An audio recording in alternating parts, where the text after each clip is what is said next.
So, a little introduction into Theo's e-collar. What I encourage you to do is use his e-collar the same way that you would use his training collar.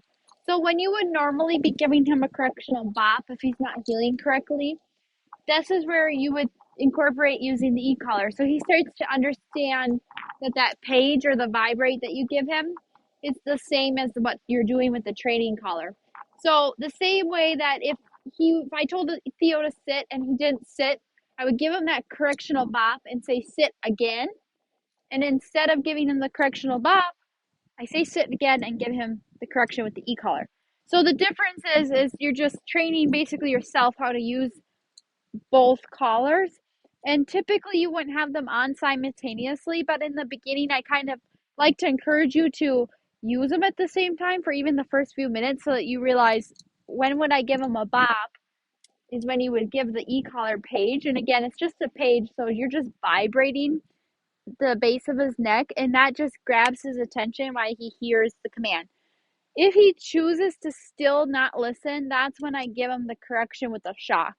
And I start off low, and until he responds to me is when I stop with the voltage. So, again, this is just a great way to be able to expand your training where you're not standing right next to him and you can give him the correction. And so that he starts to realize that no matter what, he has to listen to your last command. So when I'm working with Theo again, I'm gonna like just at first basically talk you through how I'm thinking and how I'm working with Theo. So I just kind of do what I would normally do during a session. Theo, heel. Good boy. Theo, sit. So I give him a page right now to kind of just get him to quickly do it. Good boy, Theo. Theo, heel. Heel. Theo, sit.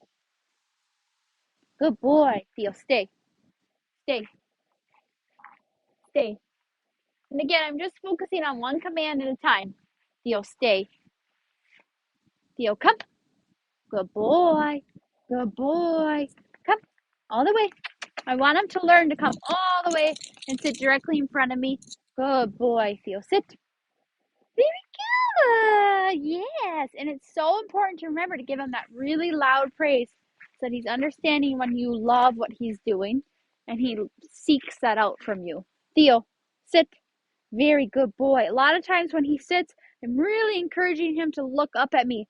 I really want to see that connection between him and I, that he's looking up at me. He wants to make me happy. Good boy. Theo, stay. Theo, lay down. Good boy, Theo. Theo, stay. Notice how much I use his name while I'm working with him. Theo, stay. Stay. Stay.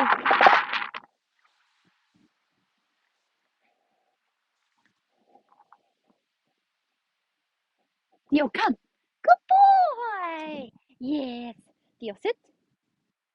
Very good boy. Very good. So he doesn't have that kind of high energy that I like to see from them when I'm training him, but that's okay. If he's kind of slow at it, the point is just to get him to listen to that last command. So within this, I haven't hardly paged him because you could see I didn't have to really bop him at all. But I'll retrieve with him as well and just kind of show you what that looks like too.